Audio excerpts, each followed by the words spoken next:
11, 2019. This is day 4 of our rotation. I'm your co-host Julia. I'm your co-host Hayden. I'm your co-host Soren. Stay tuned for today's news. Please pause and say the Pledge of Allegiance. At Cox Mill, we are a community of open-minded, motivated, empowered, and trustworthy students and staff. It's time for Steiner Selection. Good morning, Comets. It's Mrs. Steiner back for another edition of Steiner Selections. And before I get to the books that I want to share with you, I want to tell you about the results of some of the votes that we have recently done. So our 3rd through 5th graders for the past 4 weeks have been voting on our March Madness book bracket, and steadily we had Wonder and Dogman and Cat Kid winning each of their rounds, coming into the championship match. And it turns out that Wonder was the ultimate winner, voted by our 3rd through 5th graders as their favorite book in this school. That won with about 75% of the votes. So thanks for taking part in that, and hopefully we'll be able to do that again next year. I think that was really fun to tie in with March Madness basketball that was going on. And our younger friends, our 1st and 2nd graders, have been voting for their favorite North Carolina Book Award book. And drum roll please, our school winner that was voted as the favorite amongst the 1st and 2nd graders was Read the Book Lemmings. That may not be a surprise to many of you because there were 400 of you who voted and 139 of you chose Read the Book Lemmings as your favorite. And I don't have the votes yet for the vote for the entire state, so hopefully by next week's Steiner Selections we'll know whether Read the Book Lemmings was all the kids' favorites in all of North Carolina, or if another book will win that award. But as far as Cox Mill goes, it was Read the Book Lemmings.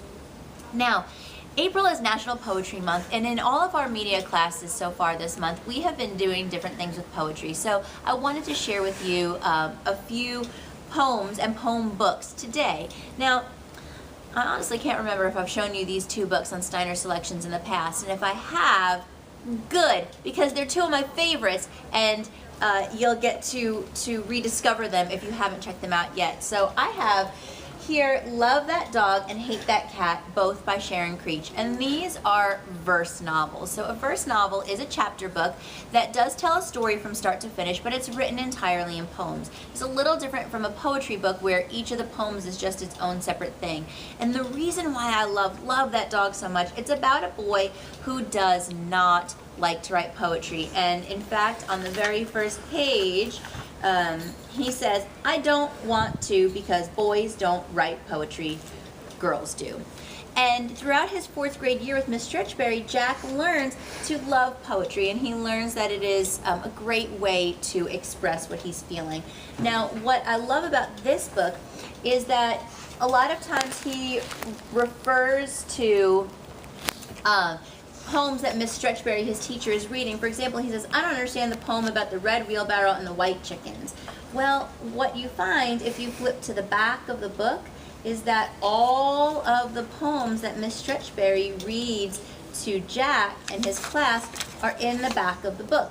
So whenever Jack refers to a poem in the front, the actual poem is in the back of the book, so you can flip back and see what he's talking about. And then in Hate That Cat, it's Jack and Miss Stretchberry again, but now he has moved up to 5th grade with Miss Stretchberry, but this is set up the exact same way, where he's exploring these different poems, and they're all in the back of the book. So these are 2 awesome verse novels that you can come and check out.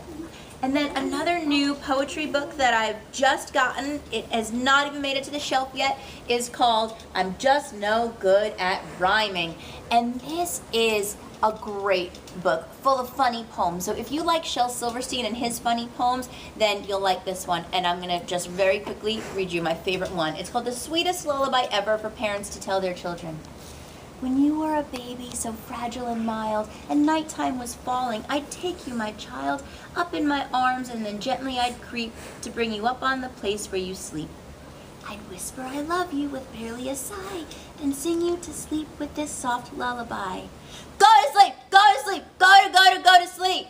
Sleepy, sleepy, sleepy, sleep, now, good night. By then you'd be sleeping so calm in the night, I'd kiss you once more, then turn out the light. And that's exactly how it's supposed to be read, with all those words being shouted. So this book is just full of a lot of funny poems like that. So you definitely can come check this one out as well. And then finally, I want to tell you about something that I know I talked about on Steiner Selections last year, but it's a way that you can explore poetry in a different way, and it's called blackout poetry. And for blackout poetry, you take a book or even a newspaper article or a magazine article, but something that you're not going to want to read anymore, and you just look for key words throughout the text, and then you black out some of the other words so that what you're left with forms like 1 or 2 sentences that can be a very thought-provoking poem. And so here are a few that our 5th graders have been working on. Here's one I love. Sleepwalking, spider at window ledge, climbed doorknob, crawl out into pillow. Isn't that awesome to like trace the track of the spider? Here's another one.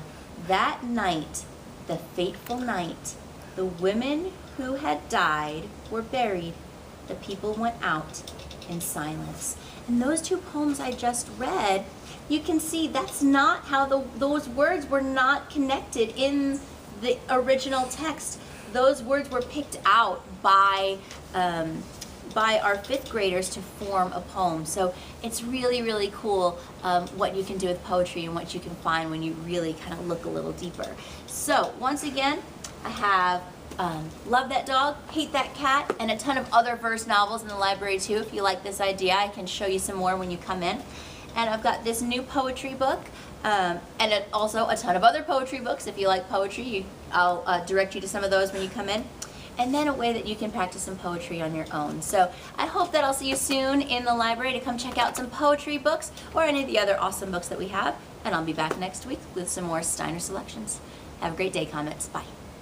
Oh, my stomach hurts. Hey, Julian, what did you have for breakfast today? I had nothing for breakfast. We were in such a hurry.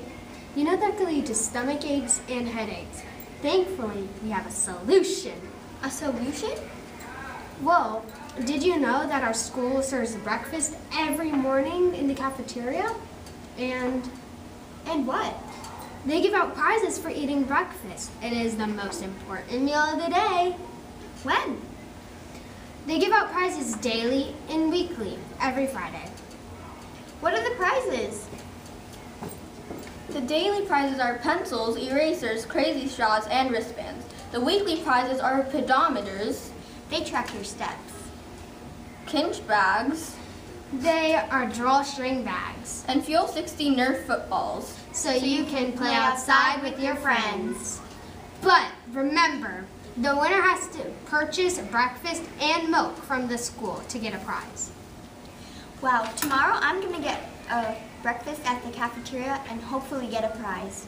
And remember, kids, milk makes you strong. So drink up. And get your milk next time you come for breakfast.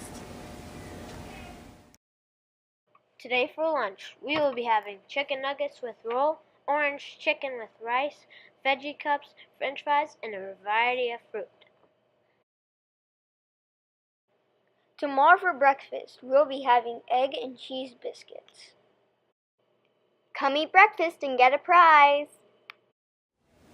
That's our news for today, Comets. Remember to be respectful, responsible, and ready. Have a great day. Bye.